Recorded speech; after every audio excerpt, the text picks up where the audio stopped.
Welcome to future bright coaching. आप हम आज देखते हैं फ्यूचर कंटिन्यूअस टेंस।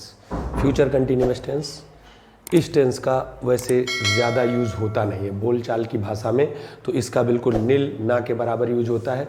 अगर आप कहीं भी बोलना चाहते हैं तो इस टेंस की ज़्यादा ज़रूरत नहीं। हाँ, लेकिन जब कहीं भी हम मिस्टेक्स को पकड़ते हैं, एरर को फाइंड आउट करने की बात आती है, तो ज़रूर इस टेंस की कुछ मिस्टेक्स आती हैं, क्योंकि इसके अंदर मेन चीज़ ये है कि एक हेल्पिंग वर्ब के साथ हम बी का यूज करते हैं, जिसमें थोड़ा बहुत कभी कभी ये ब्लंडर हो जाता है कि आगे पीछे हो सकता है। वही इसकी बात है और बहुत थोड़े समय में, सबसे कम थोड़े समय में आप इस टेंस को समझ जाएंगे। बस इस बात को आप याद रखिए कि इसको अगर आप स्पोकन इंग्लिश सीख रहे हैं कहीं या सीखना चाहते हैं तो इस टेंस का यूज स्पोकन इंग्लिश में कहीं नहीं होता है और दिस टेंस इसका ज़्यादा उपयोग नहीं होता है। इसलिए ध्यान रखिए, इसमें खाली अपने को करना क्या है, सेंटेंस में एरर पकड़ने के लिए। क्योंकि मेरा उद्देश्य वीडियो बनाने का यह है कि आप जब आगे बढ़ें हम धीरे धीरे, और जब हम इतने माहिर हो जाएं कि सेंटेंस की टेक्स्ट को पकड़ने लगें, उसमें कौन सी एरर है उसको पकड़ने लगें, तो इस मकसद के साथ हम ये क्लासेस चला रहे हैं। और इसमें देखते हैं कि आपको इजीली वे में समझ में आने लगे इंग्लिश, और आप आसानी से, जिनको सोचते हैं कि बहुत टाइम लगता है, बहुत देर तक आप पढ़ते हैं, फिर उसको देखते हैं कि इसमें एरर और उसके बाद भी समझ में नहीं आती है, तो हम बिल्कुल इजी वे में आपको बताएंगे कि किस तरीके से आप, जब ये थोड़ा हो जाएगा, अपने पूरे टेंस हो जाएंगे बार, तो आप देखेंगे कि फिर उसके बाद जब हम डिफरेंट काइंड्स ऑफ सेंटेंसेस जब हम सॉल्व करने की कोशिश करेंगे, उनकी एरर को देखेंगे, तो हम थोड़ा हिंट देंगे और आप देखना अपने आप you will be able to find out the errors. Okay, so इसमें देखते हैं, इसके स्ट्रक्चर को हम देखते हैं। बात वही, सबसे पहले अफर्मेटिव सेंटेंस, तो इसके स्ट्रक्चर में सबसे पहले सब्जेक्ट, उसके बाद विल या शैल, उसके बाद be, first form of the verb ING, object and other word. इस चीज से ये सॉल्व हो जाएगा। इसमें देखिए, विल और शैल आपको पहले से मालूम है कहाँ यूज होता है। जब हम फ्यूचर, सिंपल फ्यूचर या फ्यूचर इंडेफिनिट जब हम आपको पढ़ा रहे थे पहले वीडियो में, तो हमने आपको बताया था आई और वी के साथ आपको शैल का यूज करना है और बाकी सबके साथ विल का। हाँ, ये भी है कि कहीं अगर आपकी फर्म डिटर्मिनेशन है तो ये आपस में चेंज हो जाते हैं कि फर्स्ट पर्सन के साथ दूसरे हो जाते हैं और सेकंड पर्सन के साथ फिर दूसरे हो जाते हैं। अगर फर्म डिटर्मिनेशन है, किसी से आप थ्रेट कर रहे हैं, थ्रेटन है, और या आप किसी से एक प्रॉमिस कर रहे हैं, तो इसमें चेंज हो जाता है। लेकिन आजकल इसका भी ज़्यादा प्रचलन कम है, तो कहीं भी यूज कर सकते हैं इनका, और वैसे बोलचाल की भाषा में इस टेंस का ज़्यादा यूज नहीं किया जाता है।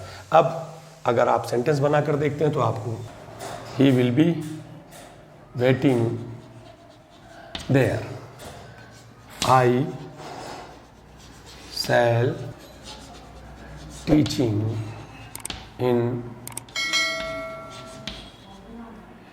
Future bright coaching. They will be playing in the ground. He will be reading। इस तरीके के बहुत आसान है, बहुत इजी वे में। अब आपको सिर्फ एक चीज़, फिर एक कॉमन चीज़ आपको मिल गई जो मैं पहले बता रहा था कि कंटिन्यूअस मतलब वर्ब की फर्स्ट फॉर्म में आपको आईएनजी लगाना है। अब इसमें सिर्फ आपको हेल्पिंग वर्ब विल या शैल, और ये भी आपको मालूम है फ्यूचर, कोई भी फ्यूचर का टेंस कर रहे होंगे तो विल या शैल तो उसमें लगेगा। इसमें सिर्फ हमने भी आईएनजी सब में लगना है, इस तरीके से।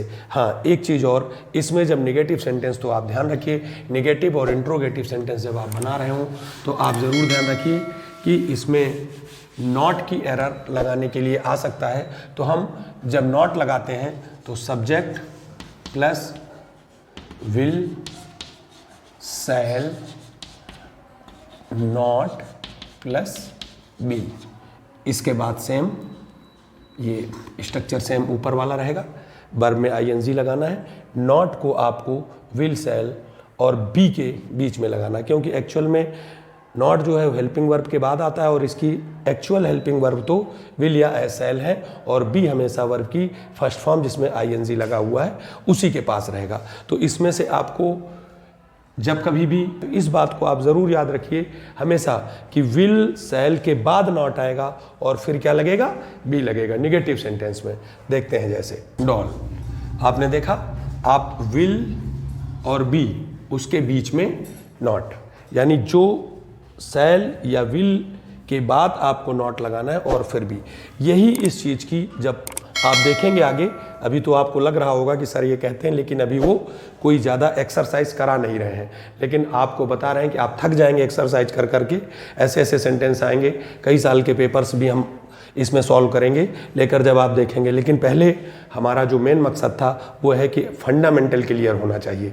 फंडामेंटल जब आपका क्लियर हो जाएगा तो फिर आप क्या होगा कि हमको 40% करना पड़ेगा और आप अपने आप 100% तक, 90%, 100%, कुछ लोग 80% तक करने लगेंगे। सिर्फ हमको हिंट देना होगा। लेकिन अगर फंडामेंटल क्लियर नहीं है तो फिर हम उसकी बेसिक जानकारी अगर नहीं जानते हैं तो फिर हमको बार बार वहीं लौट कर जाना पड़ता है जहां से हमने शुरू किया था। तो इसलिए हमने सोचा कि पहले आपको 10-10, 12-12 मिनट में इस फंडामेंटल की पूरी जानकारी दे दें, जो आपके माइंड में सेट हो जाए इजीली, उसको बार बार ना याद करना पड़े, ना बार बार आपको बुक खोलनी पड़े। तो एक बात आप क्लियर रखें, इस टेंस में इस चीज़ को ज़रूर याद रखिए कि नॉट हमेशा बी के पहले आएगा और सेल और विल के बाद में आएगा। आप ऐसा नहीं लिख सकते हैं कि आप लिखें सी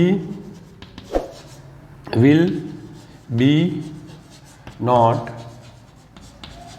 making a doll, this is incorrect. ये इनकरेक्ट है, इस तरीके से ये होगा नहीं। ओके, और ये सेल के लिए ऐसे ही करके देखते हैं हम। I shall not be playing hockey. Shall be के बीच में अपने किसको लगाना है, नॉट को। यानी एक इजी वे में आप कैसे याद रखेंगे जिससे आपको याद रहे, वो आपको ध्यान रखना है कि बी हमेशा वर्ब के साथ रहेगा जिसमें आईएनजी लगी होगी। बी हो, बीइंग हो, बीन हो, जो भी आगे चल के आएंगे वो सब उनकी बहुत पक्की दोस्ती है मेन वर्ब के साथ, उसी के साथ वो बिल्कुल पास में चिपक के रहते हैं। उनको आप उनके बीच में कोई छेड़खानी कर नहीं सकते। इसलिए आप हमेशा याद रखिए कि आपको बी को वर्ब के पास रखना है, नॉट वगैरह जो भी लगाना है उनको कहाँ लगाना है, विल सेल के बाद लगाना है। इस तरीके के सेंटेंस जो हैं ये निगेटिव सेंटेंस होते हैं। इसमें से एरर आपको करने के लिए आ सकती है और पूछे भी जाते हैं ऐसे क्वेश्चन जो हम आपको इंट्रोगेटिव को, तो